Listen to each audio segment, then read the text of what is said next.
Hello and welcome Iqbal इंशाल्लाह services में हूं मोहम्मद इकबाल खान एडवोकेट। आज का जो हमारा लीगल लेक्चर है वो है इंटरनेशनल कस्टडी डिस्प्यूट।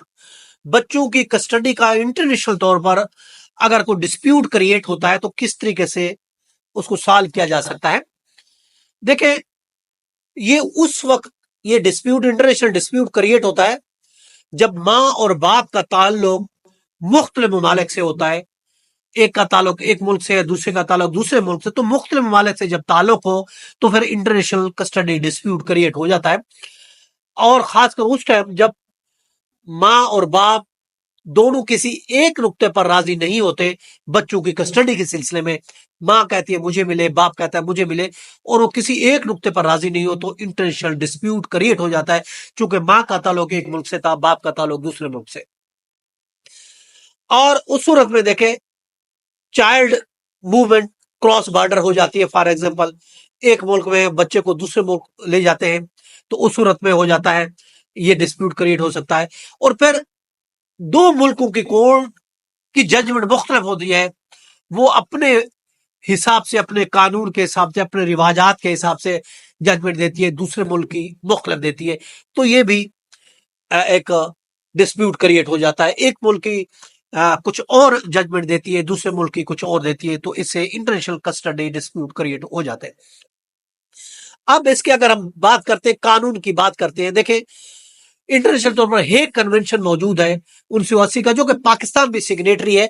पाकिस्तान ने भी हेग कन्वेंशन पर साइन किए और अब तो लेटेस्ट अमेंडमेंट के तहत हेग कन्वेंशन को शामिल कर दिया गया है उस टेबल में, उस कानून में जो कि पाकिस्तान का फैमिली लॉ है। फैमिली लॉ की टेबल में जिसके तहत फैमिली कोड का अख्तियार है, हेग कन्वेंशन के तहत भी फैमिली कोड का अख्तियार दे दिया गया है। हेग कन्वेंशन है 1980 का। इसके अलावा फैमिली लॉ है, पाकिस्तान में गार्डियन वार्ड एक्ट है जिसके तहत ये कस्टडी मैटर डील होते। अगर हम बात करते हैं यूएसए यूके में, वहां best interest of the child को देखा जाता है कि बच्चे की सबसे बेस्ट इंटरेस्ट क्या होगा कि मां के पास रहे या बाप के पास है। बायलेटरल एग्रीमेंट भी होते हैं मुख्तलिफ ममालिक के दरमियान, उसको भी अगर हम देखते हैं, म्यूचुअल एग्रीमेंट होते हैं या रेसिप्रोकल एग्रीमेंट दो मुल्कों के दरमियान भी होते हैं कि अगर हमारे मुल्क का बच्चा आपके पास है, आपका हमारे पास है, तो हमने क्या करना है, तो ये एग्रीमेंट्स भी होते हैं। अगर कॉमन सिनेरियो की अगर हम बात करते हैं, पेरेंटल एब्डक्शन हो जाती है। एक पेरेंट जो है बच्चे का वो लेके दूसरे मुल्क चला जाता है, उसको एब्डक्ट कर लेता है। और इसके अलावा रीलोकेशन हो जाते हैं, डिस्प्यूट हो जाते हैं कि यहाँ इस मुल्क में रहना है, नहीं, माँ या बाप उस बच्चे को लेकर दूसरे मुल्क में रीलोकेट हो जाता है, या फिर क्रॉस बॉर्डर डिवोर्स हो जाती है। तो उस सूरत में ये सारे डिस्प्यूट जो है वो क्रिएट हो जाता है। अब चैलेंजेस की अगर हम बात करते हैं, मेन जो इसमें चैलेंजेस होते हैं वो ज्यूरिडिक्शन का चैलेंज होता है। ये कन्फ्लिक्ट पैदा होता है कि बच्चे की कौन सी कोर्ट, किस मुल्क की कोर्ट को ज्यूरिडिक्शन हासिल है, तो ये एक बहुत बड़ा चैलेंज है। और उसके अलावा उस ऑर्डर को इन्फोर्स कैसे किया जाए। एक मुल्क ने उसका ऑर्डर दिया है, बच्चा दूसरे मुल्क चला गया है, तो इस ऑर्डर को किस तरीके से इन्फोर्स किया जाए, ये भी बड़ा चैलेंज है।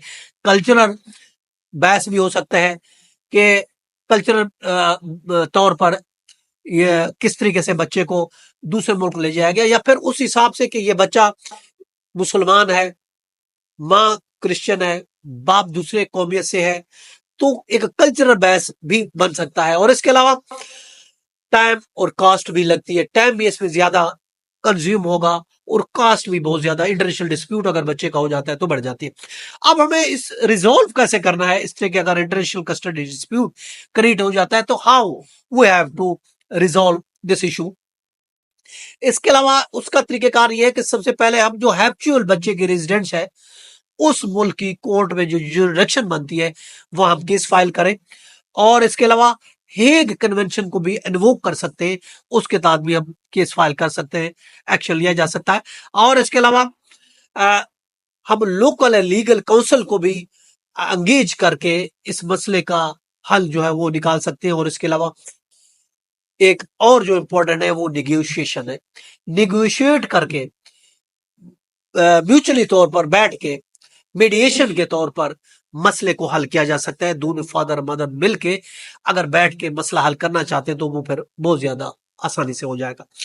अब इंटरनेशनल डिस्प्यूट पैदा ना हो तो हमें कौन से मैयर लेने चाहिए? अगर हम बात करते हैं प्रोटेक्टिव प्रिवेंटिव मैयर की, तो उसमें यह है कि ट्रेवलिंग रिस्ट्रिक्शन हम आयद करा सकते हैं, कोर्ट में पासपोर्ट जमा करवा सकते हैं ताकि ये ट्रेवल ना कर सके।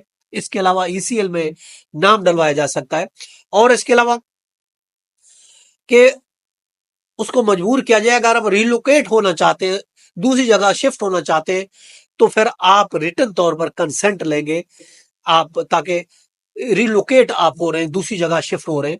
और इसके अलावा दोनों कंट्रीज में उसकी रजिस्ट्रेशन कराएं।